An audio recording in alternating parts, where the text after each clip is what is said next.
नमस्कार, मैं हूं अंकिता सिंह और आप देख रहे हैं सिटी बिग न्यूज। जय जवान जय किसान, ये नारा आज से कई सालों पहले दिया गया था, मगर दुख की बात यह है कि ये नारा आज भी मात्र एक नारा भर बन करके रह गया है। क्योंकि आप जमीनी हकीकत पर अगर नजर डालेंगे तो ना ही आज जवान खुश है और ना ही कहीं किसान खुश है। खैर, किसानों की हालात तो आप अक्सर देखते ही होंगे, उनकी समस्याओं को तो आपने अक्सर सुना होगा, लेकिन आज सिटी बिग न्यूज आपके सामने लेकर के आया है एक जवान की समस्या। ये जवान है सुखदेव सिंह जी। सर, स्वागत करती हूँ आपका हमारे चैनल पर। नमस्कार मैडम, मैं आपका बहुत बहुत तहे दिल से धन्यवाद अदा करता हूँ जी कि आपने मुझे इस चैनल के माध्यम से मौका दिया अपनी समस्या को इस सरकार को और इस प्रशासनिक तंत्र के सामने अपनी आवाज़ को पहुंचाने का एक मौका दिया है। मैं आपका बहुत बहुत शुक्रगुजार हूँ। जी, बता दूं कि सुखदेव सिंह जी जो हैं एक्स सर्विसमैन हैं। अपनी ज़िंदगी के 15 साल इन्होंने नेवी को दिए हैं और उसके बाद अब ये सिविल में वापस लौटे हैं, जहां पर ये सरकारी तंत्र से आहत हैं। तो चलते हैं इनकी तरफ और पूछते हैं कि आखिरकार इनकी समस्या क्या है, ये किस तरीके से किस तरह की समस्याओं से जो हैं ये जूझ रही हैं। सर, पहले तो सबसे पहले जानना चाहूँगी और मैं चाहूँगी कि आप हमारे दर्शकों को भी बताएं कि आखिरकार पूरा माजरा है क्या। मैडम, माजरा सिर्फ माजरा ही नहीं कह सकते, ये बड़ी गंभीर समस्या है जी। यदि देखा जाए इसको प्रशासनिक तौर से या सरकारी तंत्र से जी, पूरी तरह से मतलब आज मैं आहत होकर आपके सामने बैठा हुआ हूँ जी। एक फौजी जिसने 15 साल नेवी को दिए हैं, बिल्कुल देश की रक्षा की है, और कहीं ना कहीं हमारी सरकार, हमारे प्रधानमंत्री, हमारे मुख्यमंत्री ये कहते हैं कि हमारे सैनिक इतने बहादुर है, इतने नौजवान है कि आज हमारा देश यदि सुरक्षित है तो इनकी वजह से है। बिल्कुल। लेकिन पिछले 2 साल से मैं आपको ये अपनी आप बीती मैं आपको बताऊंगा, न कि मैं किसी के बहकावे में आकर या किसी ने मुझे फोर्स किया है कि भाई मैं इस चैनल पे आया हूँ और बेकार में किसी के ऊपर आरोप लगा रहा हूँ। ऐसा मेरा कोई मकसद नहीं है जी। मेरी आप बीती कहानी है मैडम, मैं अपनी आप बीती आपके सामने रख रहा हूँ, जिसका मेरे साथ जो शोषण हुआ है, मेरे साथ अत्याचार हुआ है, और कहीं ना कहीं मैं नाइंसाफ़ी को लेकर आज रोड पे भटक रहा हूँ। मेरी कहानी ये है मैडम कि मैं 2 साल पहले 30 सितंबर 2014 को मैं रिटायर हुआ। ठीक है। रिटायरमेंट होने के बाद मुझे पता चला कि हमारे माननीय मुख्यमंत्री जी जो भारतीय जनता पार्टी से श्री मनोहर लाल खट्टर जी ने एक आह्वान किया था पूरे युवा को कि बेरोजगारी बहुत ज़्यादा है और इस बेरोजगारी को हमें मिटाना है। बिल्कुल। और सरकारी जो हमारे समाचार पत्र है उसके माध्यम से मुझे पता चला कि एडवर्टाइजमेंट नंबर 07/2015 कैटेगरी नंबर 13 पटवारी का पद इन्होंने प्रकाशित किया है जी। तो मैडम, मैंने पटवारी पद के लिए अप्लाई किया। हरियाणा स्टाफ सिलेक्शन कमीशन का मैंने लिखित परीक्षा दी। ठीक है। वहाँ पर मैंने अपने श्रेष्ठता प्रदान की और वो श्रेष्ठता हासिल करके मैंने, और ये जो श्रेष्ठता थी, जो हरियाणा स्टाफ सिलेक्शन कमीशन ने जो जिस विभाग की ये जो भर्तियां थी उस विभाग को श्रेष्ठता के आधार पे यानी मेरिट लिस्ट के अकॉर्डिंगली ये recommendation list department of land record को सौंप दी गई। हाँ। अब इस श्रेष्ठता को इन्होंने क्या किया है, चैलेंज किया है मैडम। ठीक है। इन्होंने चैलेंज किस प्रकार से किया दिया, आइए मैं आपको इसके बारे में थोड़ा सा अवगत करा दूं कि ये कैसे हुआ। ठीक है। ये देखिए, ये जो पत्र है आप मैं सभी को दिखाना चाहता हूँ। ये मेरा नियुक्ति पत्र है। ठीक है। और इस नियुक्ति पत्र की जो तारीख है 5 सितंबर 2017। बिल्कुल। डायरेक्टर ऑफ लैंड रिकॉर्ड ने इस लेटर के माध्यम से 100 डेट से मुझे नियुक्ति पत्र दिया, और इसी के आधार पर नियुक्त करने के बाद जो इसमें शर्तें लिखी हुई थी कि सभी पटवारियों को 1 साल का प्रशिक्षण प्राप्त करना है स्कूल से और 6 महीने की आपको फील्ड ट्रेनिंग करनी है जी। उसके रिगार्डिंग ये देखिए, मैं आपको दिखाना चाहता हूँ, ये पत्र मुझे हासिल हुआ कि आप अपनी हाजिरी रिपोर्ट प्रस्तुत करें। ठीक है। ट्रेनिंग स्कूल में जी। तो मैडम, मैंने अपना ट्रेनिंग स्कूल में हाजिरी प्रस्तुत की और वहाँ पर हमें इसकी कार्य प्रणाली जो पटवारी की होती है, भूमि की पैमाइश है या रूल एंड रेगुलेशन है, इसके बारे में पढ़ाया गया। ठीक है। और 1 साल तक आपने ये ट्रेनिंग ली? हाँ, 1 साल मैंने अपने Haryana institute of public administration जो कि हिसार में ही है, ठीक है, वहीं पे मैंने अपना प्रशिक्षण पूरा कंप्लीट किया मैं। ठीक है। और उसके बाद हमें आदेश मिला कि सभी पटवारी जो अपने होम डिस्ट्रिक्ट में अपनी क्षेत्रीय प्रशिक्षण पूरा करेंगे। ठीक है। और मैं क्षेत्रीय प्रशिक्षण के लिए मैं जींद, हमारे जो डीआरओ थे श्री ब्रिजेंद्र सिंह, और वहाँ पे जो फिर नायब तहसीलदार थे मेरे श्री नरेश कुमार, ठीक है, उसके अंडर में रह के मुझे मेरे जो पटवारी थे, जो श्री मलखान सिंह थे, जो छात्र वन के सर्कल के वो पटवारी है, उनके अंतर्गत रह के मैंने अपना प्रशिक्षण प्राप्त किया। ठीक है। और उन्हें बड़ा ही मतलब कि मुझे सराहनीय भी मतलब कि कहा कि आपने बहुत अच्छी दिलचस्पी ली, आपने बड़ा ही अच्छा प्रशिक्षण लिया है। ठीक है। और आप एक सक्षम पटवारी बन सकते हैं। बिल्कुल। तो मैडम ये सब होने के बाद क्या हुआ कि जब मैं क्षेत्रीय प्रशिक्षण प्राप्त कर रहा था, उस दौरान हमारे एसके ऑफिस को डीएलआर के माध्यम से एक पत्र, ये देखिए मैं आपको दिखा रहा हूँ, इस पत्र में इन्होंने नियुक्ति स्थलों के बारे में पूछा गया है कि पटवारी को कहाँ कहाँ नियुक्ति चाहिए। ठीक है। आपको चॉइस मांगे गई आपसे कि आप किन किन जिलों में और किन किन विभागों में जाना चाहते हैं। ठीक है। लेकिन इस पत्र में आप गौर कीजिएगा, कहीं पर भी ये नहीं लिखा हुआ कि आपको जितने भी आपको ट्रेनिंग दी गई है, चाहे वो स्कूल में, चाहे वो क्षेत्रीय प्रशिक्षण में जी, उसमें कहीं पर भी इस चीज़ का जिक्र नहीं किया गया कि आपको इसमें मेरिट लेनी है। ठीक है। कि उस मेरिट के आधार पर आपको डिस्ट्रिक्ट अलॉटमेंट या फिर अन्य डिपार्टमेंट में अलॉटमेंट दी जाएगी। इसमें भी मेंशन नहीं है। ठीक है। रही बात फिर ये जो मुझे पत्र हासिल हुआ था, जो नियुक्ति पत्र है, इसमें भी कहीं पर भी मेंशन नहीं किया हुआ, सिर्फ ये लिखा हुआ है कि सभी पटवारियों को सभी एग्जाम क्वालिफाई करने हैं। बिल्कुल। There is no occasion to qualify, there is no occasion to prepare the merit list by the DLR department. ठीक है। और इसमें 2011 का जो सेक्शन का जो हवाला आज हमारे डीएलआर डिपार्टमेंट जो डायरेक्टर साहब दे रहे हैं, कहीं ना कहीं मतलब कि उसके ऊपर मुझे ये शंका है और मुझे कहीं ना कहीं लग रहा है ये फर्जीवाड़ा हुआ है। ठीक है। बहुत बड़ा फर्जीवाड़ा हुआ है, क्योंकि जिस हरियाणा स्टाफ सिलेक्शन कमीशन ने अपनी मेरिट बनाकर बिल्कुल डीएलआर डिपार्टमेंट को सौंप दी और उन्हें बल्कि बाध्य किया गया कि किसी भी पटवारी का जो उसकी मेरिट लिस्ट है वो कहीं पर भी भंग ना होनी चाहिए। इसी आधार पे आपको इनको अलॉटमेंट देनी है, इनकी जो सीनियरिटी है वो मुकर्रर करनी है। बिल्कुल। ये निर्देश हमारे हरियाणा स्टाफ सिलेक्शन कमीशन के हैं। क्या ये निर्देश केवल आपके लिए जारी हुए या ऐसा ही कुछ मामला किसी और के साथ भी हुआ? नहीं, ऐसी बात नहीं मैडम, मैं अकेला कैंडिडेट नहीं हूँ।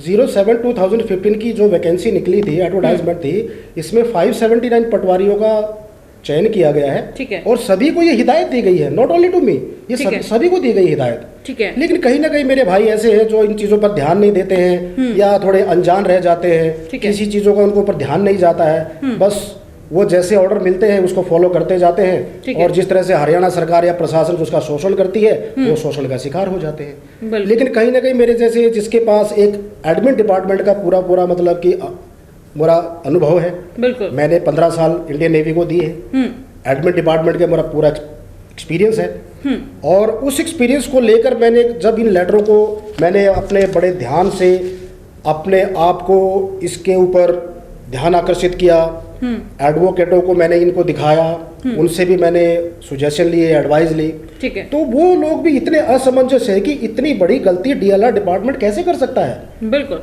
ये तो बहुत बड़ी नाइंसाफी है एक व्यक्ति के साथ। और मैं तो ज़्यादा से ज़्यादा ये कहूँगा कि मैं एक फौजी इंसान हूँ, आज मेरे अंदर वही जज्बा है जी, वही जुनून है, मैं मरने से नहीं डरता हूँ।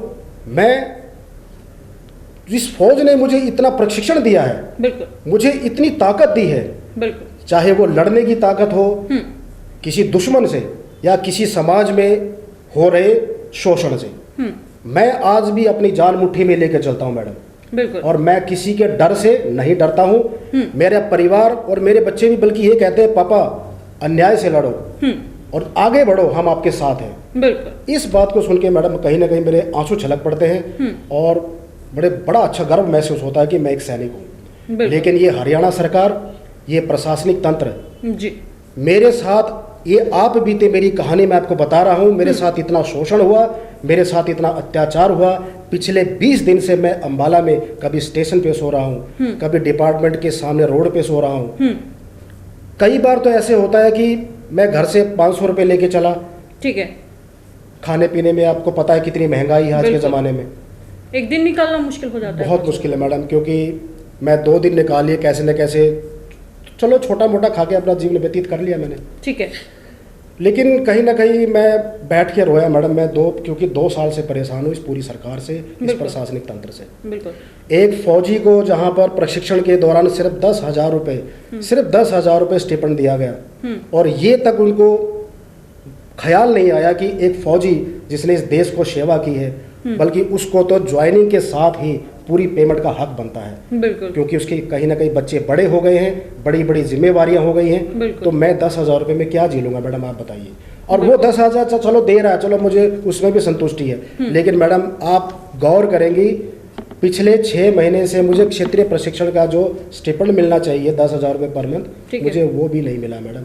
DLR डिपार्टमेंट ने वो भी मुझे नहीं दिया है और वो ड्यूज पड़ा हुआ है।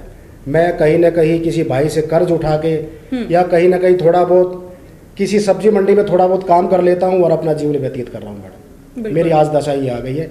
और इसके अलावा मैं आपको अभी एक चीज़ और अवगत कराना चाहता हूँ। हाँ। ये देखिए, सभी मेरे मंत्रीगण, सभी मेरे प्रशासनिक अधिकारी जो इतनी बड़ी बड़ी परीक्षाएं उत्तीर्ण कर, जो कि UPSC ICS क्लियर करके बैठे हैं और इतने समझदार हैं और इतने कार्यकुशल हैं, बिल्कुल, उनसे ये गलती कैसे हो सकती है कि एक आदमी को 2-2 नियुक्ति पत्र दे रहे हैं मैडम? बिल्कुल सही बात है। एक DLR डिपार्टमेंट की नियुक्ति पत्र है, एक पंचायत विभाग की नियुक्ति पत्र है, बिल्कुल, ये क्या है? और इस चीज को लेकर जब मुझे आदेश मिले, और आदेश भी मैडम सुनिए, DLR डिपार्टमेंट ने सिर्फ मुझे यहाँ नियुक्ति पत्र दिया, ठीक है, और ट्रेनिंग में हाजिरी प्रस्तुत करने का, ठीक है, सर्टिफिकेट दिया, ठीक है, लेकिन इसके बाद कोई भी पत्राचार माध्यम से मुझे ये मतलब कि सूचित नहीं किया गया कि आपका हमने स्थानांतरण पंचायत विभाग में कर दिया है, ठीक है, या आपका अर्बन स्टेट में कर दिया है, ठीक है, या आपका हुड्डा में कर दिया है, या जो राजस्व विभाग जिसमें मेरी नियुक्ति हो चुकी है पहले ही, या आप उसी में रेगुलराइज किया गया है, ठीक है। सोशल साइट के ऊपर जो कि हमारे पटवारी भाइयों ने एक ग्रुप बनाया हुआ है, उस सोशल साइट के ऊपर एक डिस्ट्रिक्ट वाइज खबरें दौड़ रही हैं, इसका वहाँ सिलेक्शन, इसका वहाँ सिलेक्शन, इसका वहाँ सिलेक्शन, और मैं देख रहा हूँ मेरे किसी डिस्ट्रिक्ट में भी मुझे मतलब सिलेक्शन नहीं मिल रहा है। बाद में रात को 11:30 बजे मुझे साइट के ऊपर पता चला, सोशल साइट पे, कि मेरा पंचायत विभाग में उन्होंने ट्रांसफर या स्थानांतरित किया गया है, ठीक है। मैं इतना दुखी हुआ। चलो कोई बात नहीं, मेरी जैसी भी मतलब कार्य प्रणाली थी, मेरी जैसी कार्य कुशलता थी, या मेरे जो कार्यकुशल जो मेरे अधिकारीगण हैं, उनकी कार्य कुशलता को मैं अपने से ज़्यादा ही मानता हूं, क्योंकि वो IAS ऑफिसर हैं, बिल्कुल, और मैं कहीं ना कहीं एक कर्मचारी हूं। उनके आदेश को मानकर मैंने ये विभाग भी शांति से स्वीकार कर लिया, ठीक है।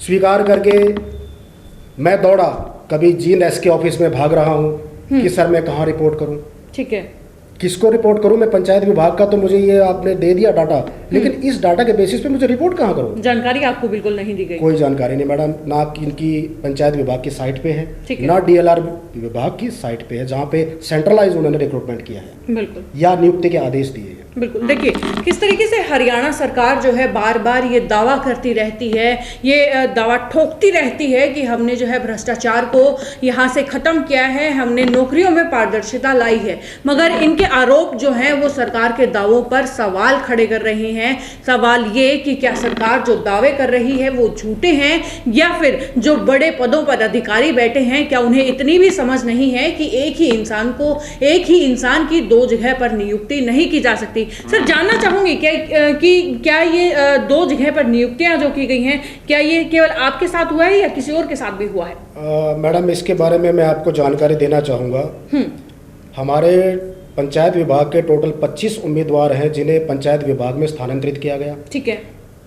उन कैंडिडेटों का मैं आपको हाल क्या बताऊं कि उनमें से 2 कैंडिडेट का मेरे पास फ़ोन आया कि भाई मैं तो इतना डिप्रेस्ड हो चुका हूं कि मैं सोच रहा हूं कि आत्महत्या कर लूं, कि मैं राजस्व विभाग का एक पटवारी जिसकी मुझे नियुक्ति राजस्व विभाग में मिली है, ठीक है, और मुझे पंचायत विभाग में स्थानांतरित कर दिया गया, ठीक है, मेरी बिना सहमति के, मेरी बिना मेरिट जो कि HSC ने जो मेरिट दी है उस मेरिट को कंसिडर ना करके अपनी मनमानी मेरिट बनाई। और ऐसे कैंडिडेट, मैं आपको बड़ी शर्म आती मुझे बताते हुए कि जिन भाइयों को जो मेरे पटवारी उम्मीदवार थे जिन पे मैं कोई क्वेश्चन नहीं लगा रहा, लेकिन मैंने खुद देखा अपनी आंखों से, जिन लोगों को एक्ट एंड रूल के जो जितने भी इंग्लिश के पैरे हैं, मैं कहता हूँ इंग्लिश का उन्हें उच्चारण भी करना नहीं आता है कि ये शब्द लिखा क्या है, ठीक है, उनकी नियुक्ति कर दी गई। उनकी नियुक्ति राजस्व विभाग में मैडम, ठीक है। जिन उम्मीदवारों का बार बार री आई जिनके बार बार फेल हुए, जिन्हें बार बार मतलब कि मौका दिया गया कि आप दोबारा परीक्षा में बैठिए, ठीक है, वो फेलियर कैंडिडेट आज राजस्व विभाग में कहते हैं कि हम श्रेष्ठता के आधार पर बैठे हैं यहाँ पे, हम इस राजस्व विभाग की मलाई हैं। तो क्या ये अधिकारी मुझे बताएंगे कि ये मलाई है उस विभाग की? और हम यदि ठीक है वो मलाई है तो इसका मतलब तो ये हुआ कि हम लोग तो बिल्कुल एकदम नगण्य मतलब प्राणी हो गए, उम्मीदवार हो गए, हम तो बिल्कुल ही कोई कार्यकुशल ही नहीं है। तो फिर पंचायत विभाग हमारा करेगी क्या? बिल्कुल सही। हम तो बिल्कुल किसी भी कार्यकुशलता में अनुभव ही नहीं हमें, हम तो बिल्कुल पढ़ते नहीं, लिखते नहीं, ना हमें मतलब कि किसी चीज का ज्ञान है। तो ऐसे अज्ञानी आदमी क्या पंचायत को जरूरत है? क्या लगता है आपको जो ये आपके साथ जो किया गया है, इसके पीछे कारण क्या हो सकता है? क्या किसी तरीके का पॉलिटिकल प्रेशर है या फिर कोई भ्रष्टाचार? मैं इसके सामने आपको बिल्कुल अवगत कराना चाहूंगा। इसके पीछे पूरा भ्रष्टाचार है, ठीक है। इसके पीछे कहीं न कहीं पूरी मंत्रियों तक के लेके अधिकारियों की मनमानी है, ठीक है, कि अपने आधार पर मेरिट लिस्ट बनाना, जबकि एडवर्टाइजमेंट में नियुक्ति जो प्रोविजन लेटर दिया है उसके अंदर भी लिखा हुआ है, इवन जो नियुक्ति पत्र दोबारा फिर ट्रेनिंग के जो जारी हुए उसमें भी लिखा हुआ है, ठीक है, that these examination only for qualify nature, there is no occasion to prepare the merit list as per the semester's examination. Only HSC merit list will be followed, whether it is the matter of the seniority or to the allotment, other department and district allotment in the राजस्व विभाग।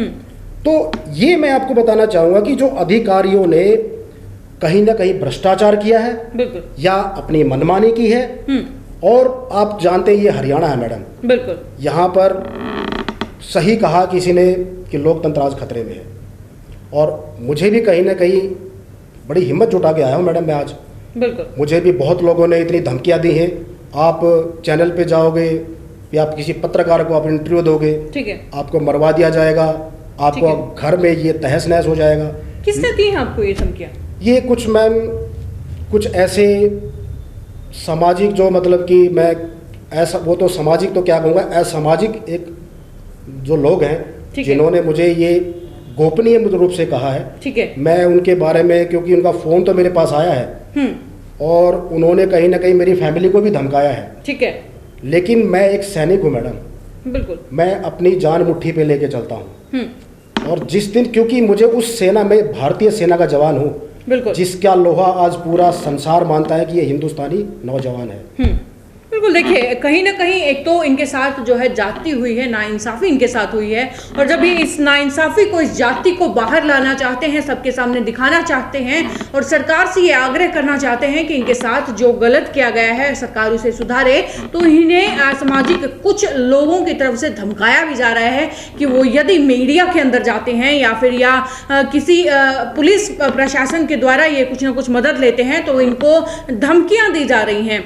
Sir, क्या इसका आपके पास कोई proof भी है? Madam, मैं proof इतना दे सकता हूँ, क्योंकि जब मैं अम्बाला पहुँचा डीडीपीओ ऑफिस में, जहाँ पर पंचायत विभाग में मुझे नियुक्ति प्रदान की जानी थी, ठीक है, वहाँ डीडीपीओ को पास मैंने रिपोर्ट की। वहाँ पर एक हमारे अकाउंटेंट हैं जिनका नाम श्री रमेश कुमार है, ठीक है, उन्हें कहा कि सर मेरे को डायरेक्टोरेट ऑफ पंचायत विभाग ने आपके विभाग में नियुक्ति के लिए भेजा है, ठीक है, तो मुझे नियुक्ति चाहिए, ठीक है। अरे भाई आप कौन हो? ऐसा क्वेश्चन किया उन्होंने, आप कौन हो भाई, कहाँ से आए हो, किस चीज़ की नियुक्ति भाई? मैं बोला सर डायरेक्टोरेट ऑफ पंचायत ने हमें यहाँ पे ऑर्डर किए हैं, आप पिछले थर्सडे यानी 4 तारीख की मेल आप निकाल के देखिए, आपको मिलेगी मेल हमारी, बिल्कुल। और वहाँ पर बड़ा मैं आश्चर्यचकित हुआ इस चीज़ को देख के कि कुछ दिनों पहले अभी ग्रुप डी की भर्ती हुई थी, जिसमें BTech से लेके PhD कैंडिडेट को भर्ती किया गया ग्रुप डी में, ठीक है, और वहाँ पे मैं देख रहा हूँ कि एक माली है, एक कैंडिडेट, ठीक है, और वो BTech है, ठीक है, और वो उस अकाउंटेंट का असिस्टेंट है, और वो वहाँ पे कंप्यूटर पूरा जितना भी डाटाबेस हैंडल कर रहा है। मुझे अच्छा लगता है ये बात सुन के, बहुत अच्छी बात है कि मेरा एक जो शिक्षित भाई है वो इस पंचायत विभाग को अपनी सेवा दे रहा है, बिल्कुल। लेकिन कहीं ना कहीं क्वेश्चन ये उठता है कि वो बेचारा एक 18,000 रुपये में, और वो काम कर रहा है किसका, एक 70,000 रुपया जो कि प्रोजेक्ट मैनेजर वाला काम कर रहा है। बड़ी शर्म आई मुझे देख, बिल्कुल सही बात है। तो वहाँ पर मैंने अपने अकाउंटेंट साहब से कहा सर मेरे से नियुक्ति पत्र लेना है। उसने मुझे कम से कम 6 से लेके 7 दिन तक सिर्फ आश्वासन देता रहा, आज नियुक्ति होगी, कल होगी, परसों होगी, नरसों होगी, DC के पास फाइल गई है, वहाँ गई है। मेरे 10 दिन निकाल दिए मैडम, ठीक है। और मैं कभी स्टेशनों पे सोऊं तो कभी वहाँ पे साइड में ही कोर्ट है, वहाँ पर एक ऐसे छत बनी हुई है, उस बेंच पे जाके मैं सोता था रात को। कभी मच्छर काटते हैं, मैं मतलब पूरी रात इतना तंग रहा और दिन में इनके शोषण का शिकार होता रहा। बिल्कुल। क्या आपने किसी पुलिस के बड़े अधिकारी को आपने अपनी इन दोनों नियुक्तियों के बारे में, जो आपके पास जो लेटर पहुंचे हैं, इनके बारे में अवगत करवाया?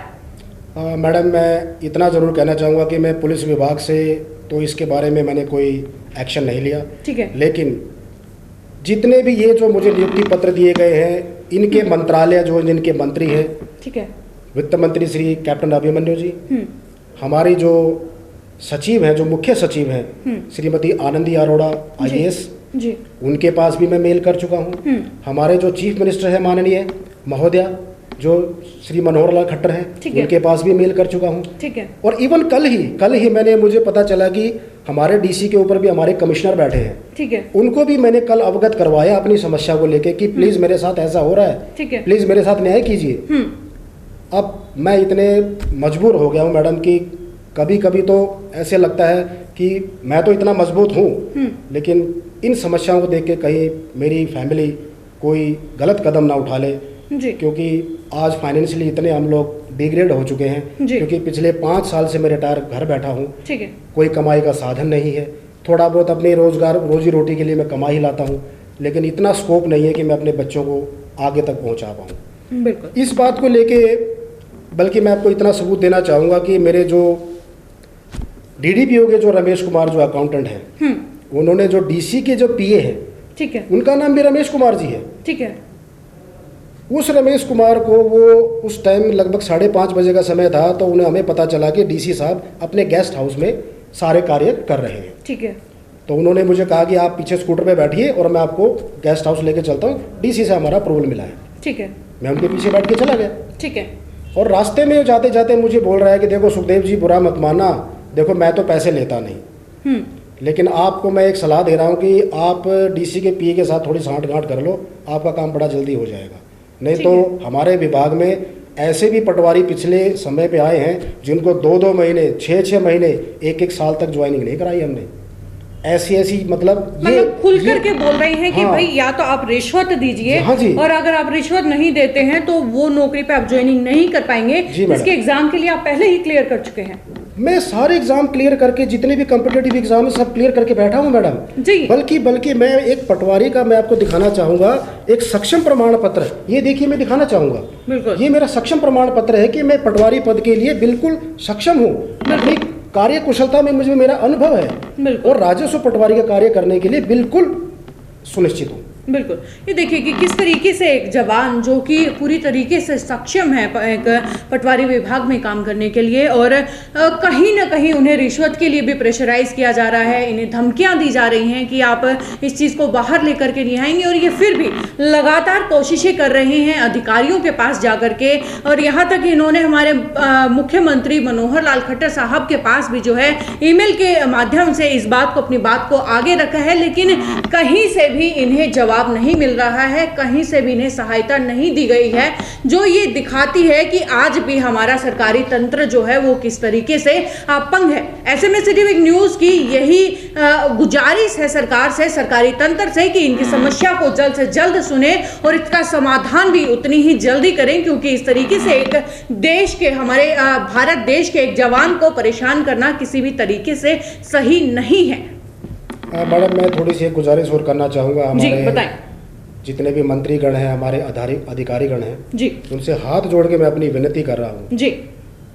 इस सेना में जितने भी मेरे जवान हैं जो आज देश की रक्षा कर रहे हैं जी, अपनी लाइफ का सैक्रिफिकेशन कर रहे हैं, यदि उनका इस प्रकार से यदि समाज में सम्मान है जी, तो मैं इस देश का सबसे शर्मिंदा सैनिक हूँ। मैं ये कहना चाहूँगा, क्योंकि जिस तरह से प्रशासन ने मेरा शोषण किया है, इस सरकार ने मेरा शोषण किया है, मैं आंसू छलकाने एक अलग बात है, लेकिन मैं बहुत दुखी हूँ। देखिए सर, शर्मिंदा आपको होने की ज़रूरत नहीं है, शर्मिंदा होने की ज़रूरत है इस सरकारी तंत्र को और सरकारी तंत्र को चलाने वालों को, क्योंकि ये उनकी जिम्मेदारी है कि वो आपको आपका हक दिलाएं। आपका काम था अपने आप को सक्षम साबित करना, आपने साबित किया, अब उनकी जिम्मेवारी है कि वो आपको अपना हक दिलाएं। और सिटी बिग न्यूज़ के माध्यम से मैं एक बार फिर गुजारिश करती हूँ हमारे सरकारी तंत्र को चलाने वालों से कि जल्द से जल्द इनकी समस्या का निवारण जो है सरकारी तंत्र की तरफ से किया जाए। और आगे भी सिटी बिग न्यूज़ इसी तरह के मुद्दे और किसी के साथ अगर नाइंसाफी होती है तो आपके सामने लेकर के आता रहेगा, जिसे देखने के लिए जुड़े रहिए हमारे साथ और लाइक और सब्सक्राइब कीजिए हमारा पेज सिटी बिग न्यूज़। नमस्कार। शहर की हर खबर को सबसे पहले जानने के लिए लाइक और सब्सक्राइब करें हमारा चैनल सिटी बिग न्यूज़। इसके साथ ही ताज़ा अपडेट पाने के लिए बेल आइकन दबाना भी न भूलें।